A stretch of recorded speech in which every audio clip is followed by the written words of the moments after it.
Welcome again बच्चों। आज हम इस वीडियो में क्लास 10th की जो पहली एक्सरसाइज तो हो गई 1.1 फर्स्ट चैप्टर की पहली एक्सरसाइज 1.1 आपकी कंप्लीट हो चुकी है। अब आपको 1.2 कराना है। अब 1.2 के लिए जो भी बेसिक चीज़ें हैं वो मैं आपको बता चुका हूँ। बेसिक चीज़ क्या यूज़ होगी समझो। 1.2 के लिए जो बेसिक चीज़ यूज़ होगी वो क्या है, इसको पहले समझ लेते हैं अच्छे से। ठीक है, ब्लैक चल जाएगा, ठीक है। चलिए, पहली ये थी कि P अगर कोई प्राइम नंबर है, P अगर कोई प्राइम नंबर है और A कोई पॉजिटिव इंटीजर है, A क्या है, पॉजिटिव इंटीजर, तो इफ अगर P A स्क्वायर को डिवाइड करेगा then P also divides A, ऐसे समझ लो। P A स्क्वायर को डिवाइड करेगा तो इम्प्लाइज करेगा P A को भी डिवाइड करे, सॉरी, ठीक है, ये था। अब आप सोच रहे सर ये डिवाइड का चिन्ह, नहीं, डिवाइड का चिन्ह नहीं है, ये चिन्ह इसका आया कि P डिवाइड्स A स्क्वायर, यानी A स्क्वायर में P डिवाइड कर रहा है। ये डिविजिबिलिटी जब पढ़ोगे आप, मैंने यूपी बोर्ड में पढ़ाई डिविजिबिलिटी, तो उसमें आप समझ सकते हैं। आर डी शर्मा में है, अभी डिविजिबिलिटी आपके में ख़त्म कर दी गई, वरना मैं पढ़ाता आपको कि इसके लिख, देखो इसके लिखने का मतलब और इसके लिखने का मतलब, दोनों का मतलब सेम होता है। बस ये सीधा ये स्टैंडिंग लाइन है, ये स्लैंट लाइन है, ठीक है, समझाएंगे सब चीज़ें। तो एक तो ये, और एक ये यूज़ होगा कि A और B को प्राइम है, तो फिर क्या होता है, अगर A और B को प्राइम होती है, इनका जो SCF होता है वो 1 होता है, यानी इसमें ज़्यादा से ज़्यादा 1 कॉमन हो सकता है। ठीक है, चलें आगे, चलो। और ये मैं बता चुका हूँ वीडियो नंबर 1 में ही बता चुका हूँ बेसिक के पहले चैप्टर में क्या क्या यूज़ होगा। अब हमें प्रूव क्या करना है, प्रूव दैट √5, यहाँ पे ब्लैक नहीं सूट करेगा, √5 इज़ इरेशनल। अब आपको पता भी है कि √5 जो है वो इरेशनल ही है। और एक चीज़ समझो, इरेशनल को इरेशनल ही प्रूव करना है, तो इरेशनल लेट करके तो चल नहीं सकते, यानी सही चीज़ को हमें पता है कि एग्जैक्ट वो सही है, उसको सही प्रूफ करना है, तो हम क्या करेंगे कि उसको गलत लेके चलेंगे। समझ में आ रही बात, उसका जस्ट अपोजिट लेके चलेंगे। अपोजिट लेने से क्या हो जाएगा कि अगर अपोजिट लेने से अपोजिट जैसा व्यवहार करने लगा, यानी बिहेव करने लगा, तो वो अपोजिट जो माना हमने वो हो जाएगी। अगर उस जैसा व्यवहार नहीं किया, बिहेव नहीं किया, तो इसका मतलब फिर वो जो हमने अजम्पशन यानी जो हमने लेट करा था वो गलत हो जाएगी। अगर वो गलत है तो फिर वो सही है जो पहले था। बात समझ में आई, समझो बात को। जैसे एक लड़की को लड़का प्रूफ करना है, नहीं, एक लड़की को लड़की ही प्रूफ करना है, तो आप ये समझिए, यहाँ पे एक जानवर है, कोई कुत्ता है, हम कुत्ते को कुत्ता ही प्रूफ करना चाहते हैं, तो हम लड़का लेके चलेंगे, मान लो कोई अदर लेके चलेंगे। अगर कुत्ते जैसे उसमें प्रॉपर्टीज या उसके गुण पाए गए तो ठीक है, समझना मेरी बात को। अगर हम कुत्ते को लड़के मान के चलेंगे और लड़का जैसे गुण पाए गए तो लड़का साबित हो जाएगा, और लड़का साबित नहीं हो पाया तो फिर भालू साबित नहीं होगा।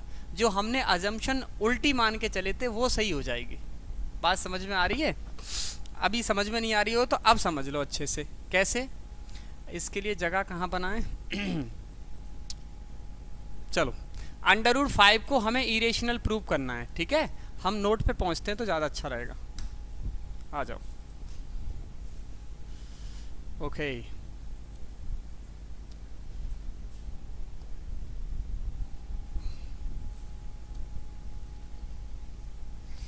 चलिए,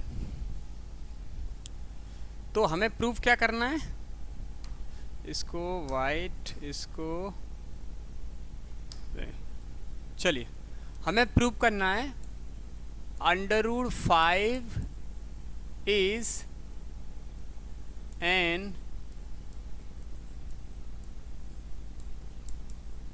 इरेशनल। अंडर रूट 5 को इरेशनल प्रूव करना, ये हमारा है क्वेश्चन। अब आ जाओ सॉल्यूशन। मैंने क्या अभी बताया कि हम किसी भी चीज़ को सही पता है कि वो सही है और फिर सही ही प्रूव करना है, तो बेहतर क्या है, हम उसको गलत मान के चलेंगे। अच्छा मुझे बताओ, इरेशनल नहीं होगी तो क्या होगी? ऑब्वियसली रेशनल होगी। अब इमेजिनरी इसलिए नहीं होगी क्योंकि इमेजिनरी हमने अभी पढ़ी नहीं। समझ में आ रहा है बात? तो हम क्या करके चलेंगे,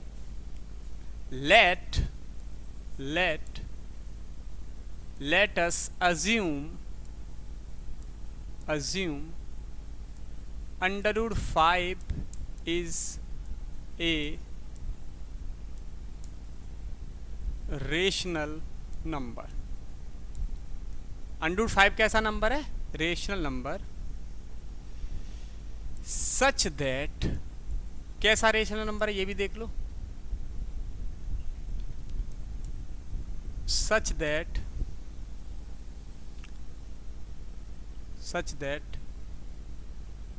under root 5 is equal to a upon b। यानी अंडर रूट 5, अजय मुझे बताओ, अंडर रूट 5 अगर रेशनल नंबर लेट करेंगे तो हमें रेशनल के ही इक्वल मान के चलना पड़ेगा। और रेशनल नंबर किस फॉर्म की होती है? न्यूमरेटर अपॉन डिनोमिनेटर फॉर्म की होती है। तो हमने क्या मान के चला? न्यूमरेटर अपॉन डिनोमिनेटर लेट करके चले। ठीक है, अब देखो न्यूमरेटर अपॉन डिनोमिनेटर में कंडीशन होती है। बोले कंडीशन क्या होती है? इसको ब्रैकेट में लिख दो, where b is not equal to 0, यानी जो b की वैल्यू है वो 0 नहीं होना चाहिए। ठीक है, एंड a, b आर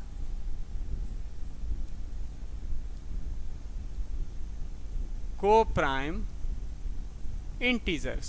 समझो बात को, ये बहुत बड़ी बात कह रहा हूं मैं यहाँ पे कि यहाँ पे a और b क्या है? को प्राइम इंटीजर्स है। इंटीजर्स तो हैं क्योंकि रेशनल है तो इंटीजर्स तो होंगे ही होंगे, लेकिन को प्राइम है। और को प्राइम होने का मतलब होता है कि दोनों का जो SCF है वो 1 आए, यानी दोनों में जो मैक्सिमम कॉमन है वो कितना आए? 1।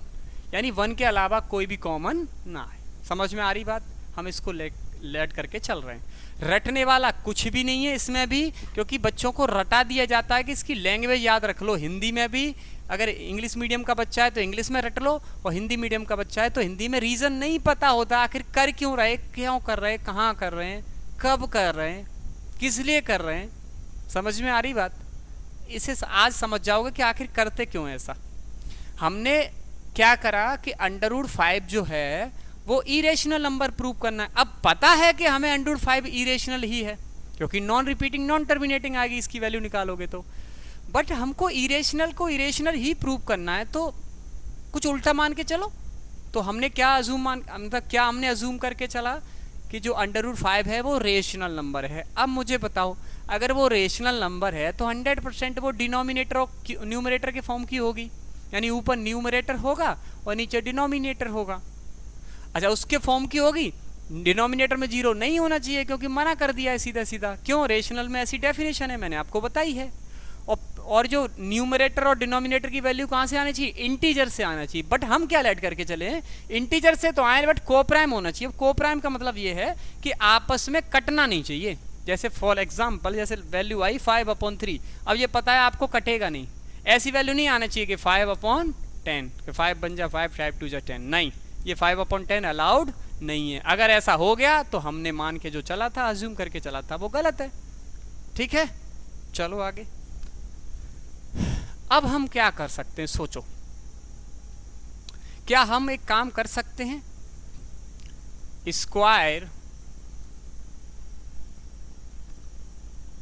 ऑन बोथ साइड, यानी दोनों साइड का हमें स्क्वायर कर देते हैं। तो क्योंकि अंडर रूट हटाना है ना, हमें रेशनल ले जाना है, तो अंडर रूट 5 का स्क्वायर कितना होता है? 5। और a का स्क्वायर कितना होता है? a square.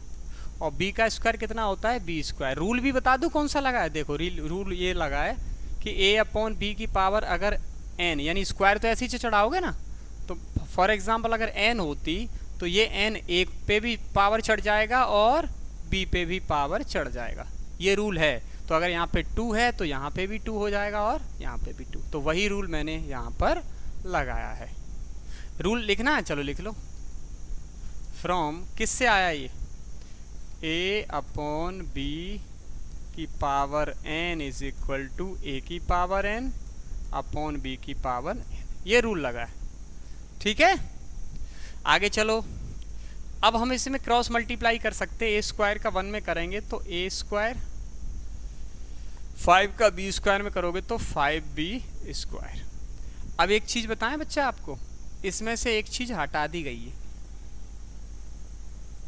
हटा दी गई का मतलब ये है कि NCERT जो CBSE बोर्ड है उसमें से एक चीज़ हटा दी गई है, वो है डिविजिबिलिटी। अब समझिए इस बात को कि डिविजिबिलिटी हटा दी गई है, तो कितनी बड़ी बेवकूफ़ी मुझे नज़र आ रही है कि मुझे बताओ अब मैं यहाँ बच्चों को कैसे समझाऊं कि 5 का डिवाइड a स्क्वायर में क्यों जा रहा है, ऐसा क्यों। तो इसके लिए मुझे डिविजिबिलिटी पढ़नी चाहिए थी। और डिविजिबिलिटी क्या कहती पता है, डिविजिबिलिटी ये कहती थी a एंड b 2 इंटीजर्स हैं और a is not equal to 0, तो a की वैल्यू अगर a एक नया इंटीजर c होगा वो एग्जिस्ट करेगा b इक्वल टू ए सी की तरह। ये लेकिन मैंने ये जो यूपी बोर्ड की क्लास ली थी उसमें पढ़ाया, तो सोच समझ के ये चैप्टर मतलब ये जो टॉपिक हटाया ना डिविजिबिलिटी, वो सही से नहीं हटाया गया। अब क्या बोल नहीं सकते ना, पढ़े लिखे बैठे हैं ऊपर ज़्यादा। ठीक है, तो चलो अब हमें यहाँ से समझाना ये पड़ेगा कि जैसे 24 का डिवाइड, तो 24 में 6 का डिवाइड जाता है तो इसको लिखते कैसे समझ लो। 24 में 6 का डिवाइड जाएगा तो इसको लिखोगे 24 इक्वल टू 6 इंटू 4। बात समझ में आई। इसका मतलब ये हुआ कि 6 का डिवाइड 24 में 4 टाइम्स जा रहा है। क्लियर है। अब ऐसे यहाँ समझना है आपको। बोले क्या समझना है।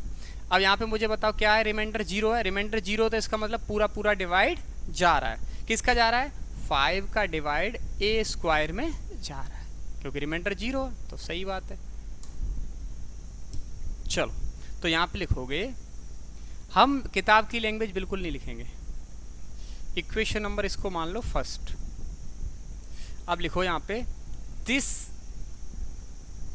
इक्वेशन, ये इक्वेशन है क्योंकि दो साइड है। दिस इक्वेशन सेज मतलब कहता है दैट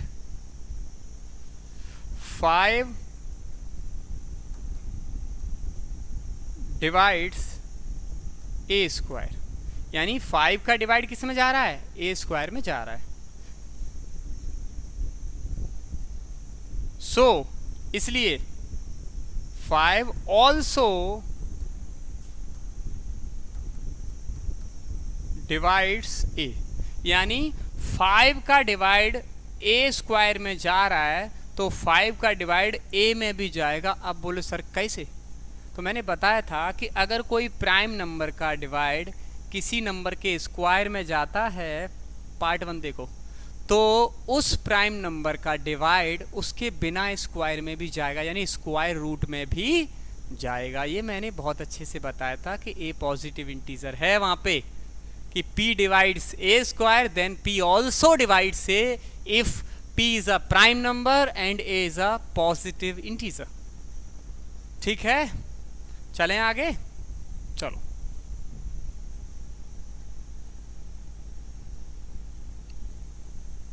ठीक, यहां तक आ गए। ठीक है,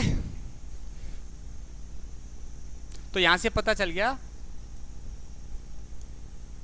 देयरफॉर, इसलिए therefore 5 is a factor of a, यानी अगर देखो मुझे बताओ किसी भी नंबर का डिवाइड किसी दूसरे नंबर में जाता है तो ये तभी पॉसिबल है जब वो उसके मल्टीप्लाई में होगा, और मल्टीप्लाई में होने का मतलब भी होता है कि वो उसका फैक्टर होता है। बात समझो, मैं पहले बहुत कुछ समझा चुका हूँ, इसलिए क्लास लेना बहुत ज़रूरी है, रटना कुछ भी नहीं है। मैं ये कह रहा हूँ हर चीज़ का मतलब होता है।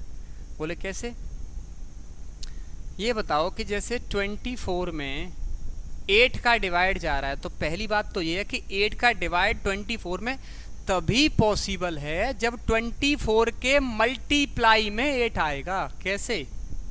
8 इंटू 3 आ रहा है, 8 3 सा 24, बिल्कुल आ रहा है सर।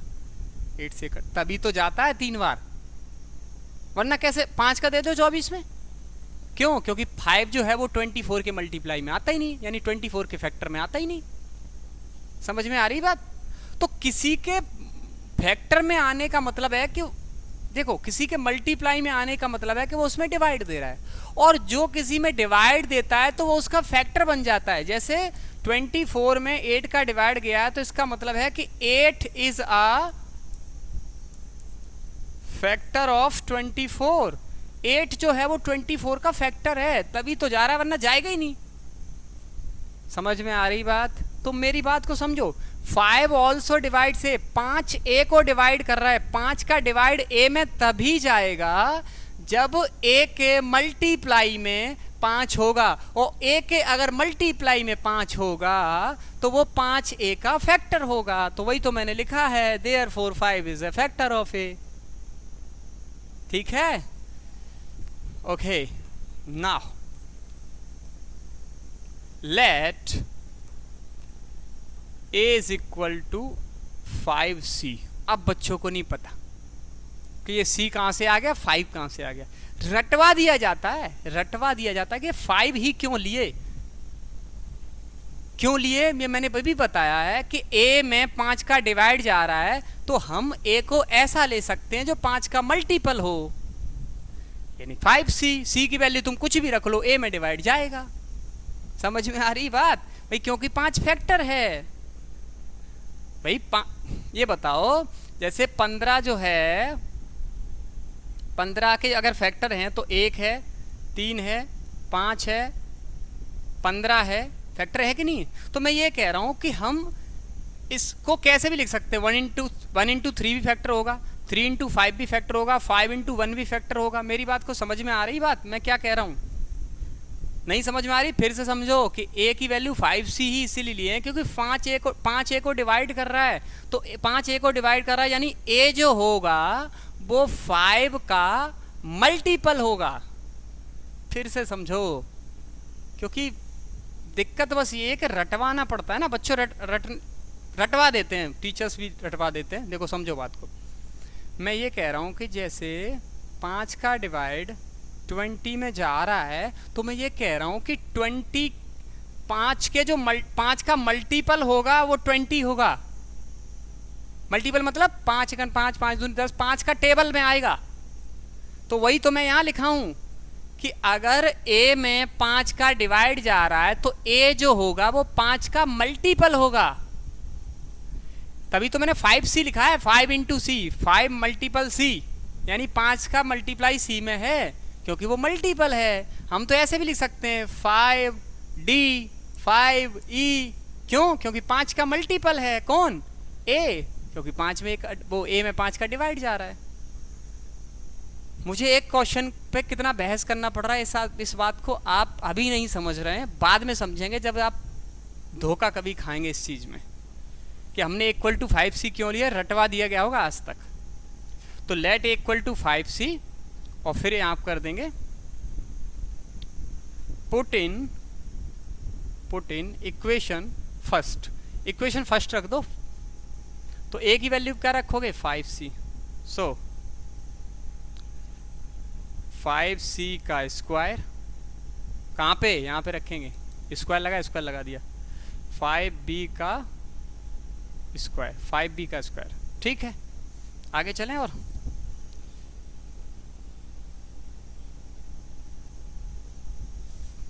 समझो। अब इधर से लिखना स्टार्ट कर दूं? बिल्कुल सर, लिख सकते हैं। 5b स्क्वायर, 5 का स्क्वायर कितना होता है? 25, और c का स्क्वायर कितना होता है? c square. ठीक है, अब मैं 5 से इसको 5 टाइम्स काट दूंगा क्योंकि ये मल्टीप्लाई में, तो b square is equal to आ जाएगा, यहीं से लिख देता हूँ, implies b square is equal to 5c square. अब देखो ये वाला equation number second, this equation says that, यानी कहता है, क्या कहेगा कि 5 का डिवाइड बी स्क्वायर में जा रहा है, क्योंकि रिमाइंडर कितना है 0। 5 डिवाइड्स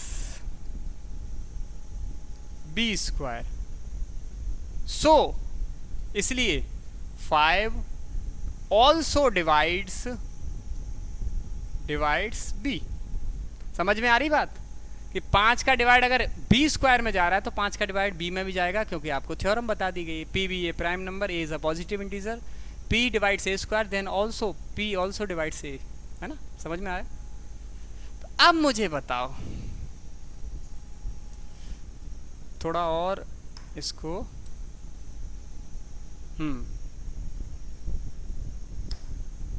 अब देखो,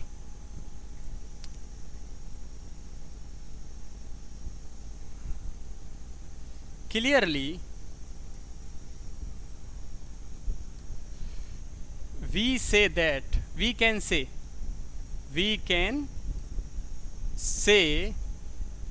that, क्या कह सकते हैं हम, 5 is a common factor of A and B both, A and B लिख लो, चलो। यानी हम ये कह सकते हैं कि देखो 5 का डिवाइड A में भी जा रहा था और 5 का डिवाइड B में भी जा रहा है। अब आ जाओ लौट के वहीं पे, हमने क्या मान के चले थे, under 5 is equal to A upon B, और A और B को प्राइम इंटीजर हैं, यानी A में भी 1 का मल्टीप्लाई है और B में 1 का मल्टीप्लाई, और किसी का मल्टीप्लाई नहीं है। लेकिन हमने प्रूव क्या कर दिया कि यहाँ पे भी 5 का मल्टीप्लाई है, यहाँ पे भी 5 का। क्यों? क्योंकि 5 का डिवाइड A में जा रहा है तो 5 मल्टीप्लाई में आ रहा है, 5 का डिवाइड B में जा रहा है तो 5 मल्टीप्लाई में आ रहा है। कोई किसी में डिवाइड तभी दे पाएगा जब वो मल्टीप्लाई में आता है। तो अब हमने जो लेट करा था कि A और B को प्राइम इंटीजर हैं, बट ये तो ऐसा तो यहाँ पे हुआ नहीं, तो हम क्या मान के चले थे, गलत मान के चले। तो हमारी जो अजम्पशन है वो गलत हो गई और जो वो कह रहा था वो सही है। तो बस अब कुछ नहीं, वैसे तो इतना ही करना था। अब इसमें लिख लेंगे, बट दिस कॉन्ट्राडिक्ट माने होता है विरोधाभास, विरोध हो रहा है एक दूसरे का विरोध, contradicts that fact A and B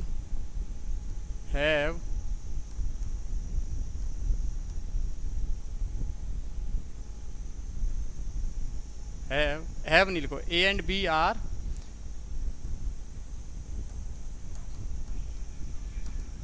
co-prime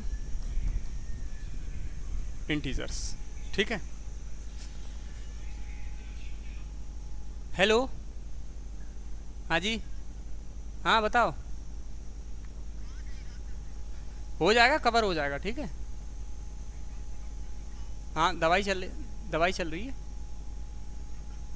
हाँ बोतल लग गई कि दवाई चल रही है, काम हो जाएगा, ठीक है, ठीक हो जाएंगे। अभी मैं पढ़ा रहा हूँ, ठीक है, ऑनलाइन पढ़ा रहा हूँ।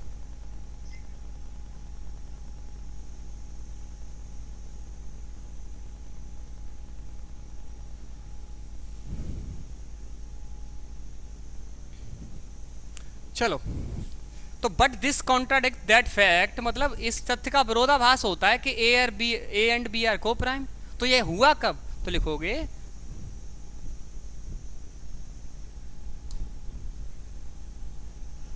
अब लिखोगे this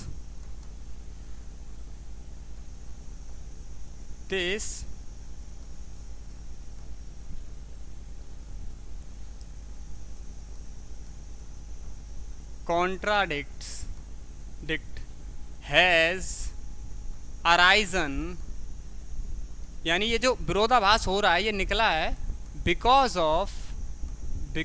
of our wrong assumption, यानी हम जो गलत मान के चले थे, रॉन्ग अजम्पशन। यानी ये जो विरोध हो रहा है वो सिर्फ और सिर्फ हमारे गलत मानने के कारण हो रहा है। कि गलत क्या माना, दैट, गलत क्या माना कि दैट √5 इज रेशनल। मतलब हमने ये गलत माना था कि √5 रेशनल है। सो वी कंक्लूड, मतलब हम शामिल कर लेंगे, यानी हम इसे हटा के क्या बोल देंगे, we conclude √5 is an irrational number. समझ लो मैंने रटवाया, यहाँ पे कुछ भी नहीं, रटने जैसा कुछ भी नहीं कहा है। यह सिर्फ और सिर्फ लैंग्वेज का खेल है, और लैंग्वेज जो आई है वो हमारे जो कॉन्सेप्ट्स हैं उसी से आई है। देख लो, रुको,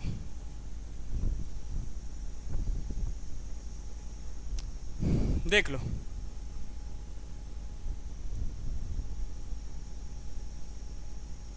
शुरू से देख लो। देखो हम क्या करके चले थे, पहले देखो,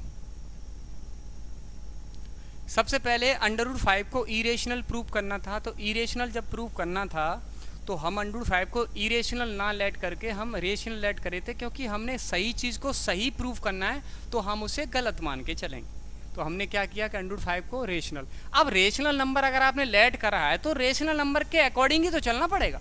तो रेशनल नंबर क्या होती है, P/Q के फॉर्म की होती है। हमने A/B लिख दिया, क्या दिक्कत है, B की वैल्यू 0 नहीं होनी चाहिए। और हम ये लेट करके चले थे कि A और B जो है वो को प्राइम इंटीजर्स हैं।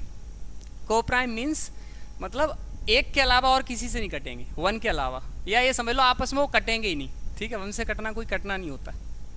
तो मैंने क्या मान के चला, where B is not equal to 0 and A, B are coprime integers, यानी A और B है वो को प्राइम है, यानी ये आपस में कटेंगे नहीं। और अगर बाद में हमें ये आ गया कि A और B आपस में कटेंगे, तो हमने जो माना, ये जो आएगा वो गलत अजम्पशन के कारण आएगा। हमने अजम्पशन गलत करी थी, तो अजम्पशन गलत है तो फिर वो सही है जो पहले लिखा था। तो हमने क्या करा कि स्क्वायर ऑन बोथ साइड, हमने दोनों साइड का स्क्वायर कर दिया।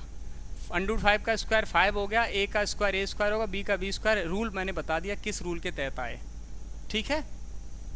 क्रॉस मल्टीप्लाई कर दिया, फिर हमने यहाँ पे एक थ्योरम लगा दी। थ्योरम नहीं, हाँ थ्योरम समझ लो, एक तरह से रिजल्ट है। वो था dividend equal to divisor into quotient plus remainder, है ना। तो ये डिविजिबिलिटी वाला रूल है, वो हटा दिया गया आपके उससे। अब ये बड़ी बेवकूफ़ी है और हमारा दुर्भाग्य है कि आपके चैप्टर से हटा दिया गया, ठीक है। तो आगे चलें। तो इसका मतलब यहाँ रिमाइंडर प्लस में रिमाइंडर कितना है, 0। तो 0 रिमाइंडर जब होता है तो इसका मतलब है कि 5 का पूरा डिवाइड A स्क्वायर में जाएगा। 5 का डिवाइड A स्क्वायर में जाएगा तो 5 का A में भी जाएगा, क्योंकि 5 इज़ अ प्राइम नंबर, और प्राइम नंबर का किसी के स्क्वायर में डिवाइड जाता है तो वो बिना स्क्वायर में भी जाता है, वही लिखा है। इसका मतलब यही तो हुआ कि 5 जो है वो A का फैक्टर है। भाई 5 A के मल्टीप्लाई में आ रहा है या 5 A का फैक्टर है, बात तो एक ही है। अब हम A की वैल्यू 5C लेके चले। अब मुझे बता सकते हैं, हाँ ये एक चीज़ यहाँ लिखना भूल गए, लिख देता हूँ अभी। देखो यहाँ लिख देता हूँ A जगह 5C, और यहाँ पे लिख देता हूँ where C is an integer. मतलब C क्या है यहाँ पे, एक इंटीजर है, ठीक है। C कोई भी इंटीजर है। अब आ जाओ, ठीक है। इसके बाद तो A की वैल्यू 5C क्यों लेट के चले, भाई A जो है वो 5 का मल्टीपल है, तो A को हम 5 के मल्टीपल में ही लेके चलेंगे, कोई रटने वाली सौदा नहीं है। अगर यहाँ पे 2 आता फैक्टर तो 2C लेके चलते, 5 आता है तो 5C, 7 आता है तो 7C, 3 आता है तो 3C, कोई रटने वाली सौदा नहीं है इसमें। तो फाइनली हमें A की वैल्यू 5C हमने पुट कर दी। पुट करने के बाद जो आया फिर ये से आ गया, फिर ऐसा आ गया। तो 5 का डिवाइड B स्क्वायर में जा रहा है तो 5 का B में भी जाएगा, तो 5 जो है B का भी फैक्टर हो गया। तो फाइनली 5 A का भी फैक्टर है, 5 B का भी फैक्टर है, तो फाइनली A और B दोनों का फैक्टर है। और हम मान के क्या चले थे कि 5 जो है वो, हाँ मतलब हम ये मान के चले थे A और B में कोई फैक्टर नहीं कॉमन, एक के अलावा। और आ क्या गया 5। तो this contradict has arisen because of, मतलब ये जो निकला है ना विरोधाभास, जो निकल रहा है, विरोधाभास जो प्राप्त हो रहा है, जो हमें मिल रहा है, वो सिर्फ और सिर्फ विरोध हो रहा है रॉन्ग अजम्पशन के कारण, ठीक है। तो रॉन्ग अजम्पशन के कारण ऐसा हो रहा है। तो हम क्या कर, और रॉन्ग अजम्पशन क्या थी कि √5 इज अ रेशनल। तो वी कंक्लूड, हम क्या करेंगे, हम इसको सही कर देंगे कि नहीं भाई उसने जो बोला था वो सही बोला था, हम गलत हो गए। तो अंडर 5 को फिर मैंने क्या लिख दिया है, इरेशनल नंबर। ठीक है, तो अंडर वाला कोई भी नंबर होगा ऐसे ही सॉल्व होगा, आप बिल्कुल भी टेंशन मत लीजिए।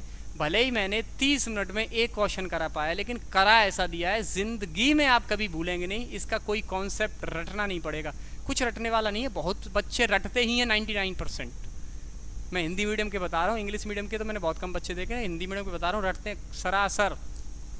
ठीक है, ये गारंटी है, रटते हैं कि इसको रट लो, छाप देना वैसा का वैसा जाके। 3 है तो 3 लिख देना, 4 है तो 4 लिख देना, 5 है तो 5 लिख देना।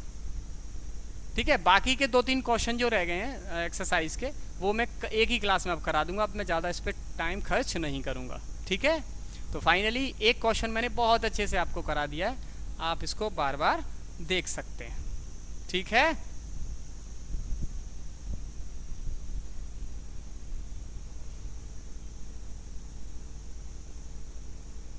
ठीक है, तो आप इसको पॉज करके बार बार देख सकते हैं। फिलहाल इस वीडियो में इतना ही, वीडियो की लेंथ भी करीबन आधा घंटा हो गई है। नेक्स्ट वीडियो मिलते हैं बाकी के जो 3 सवाल हैं उससे। तब तक के लिए आप लोग स्वस्थ रहिए, खाते पीते रहिए, घर पे पढ़ते रहिए, और फ्री फायर गेम्स, ये सारे जो गेम्स हैं वो सबको डिलीट कर दो, वरना हमारा जो हमारा जो हथियार है वो मैं जल्दी चलाने वाला हूँ, वो चलने लगा है मेरा। ध्यान रखना, ऐसी शिकायतें, ऐसी चीज़ें अगर आपके फ़ोन में पाई जाती हैं, फ्री फायर, ये गेम्स, जितने भी गेम्स हैं उन सबको डिलीट कर दो। पूरा फोकस पढ़ाई लिखाई पे कर दो, खाने पीने पे कर दो, टाइम टेबल पे कर दो कि हम टाइम टेबल कैसे मैनेज करेंगे। ठीक है, सो नेक्स्ट वीडियो में मिलते हैं, तब तक के लिए बाय।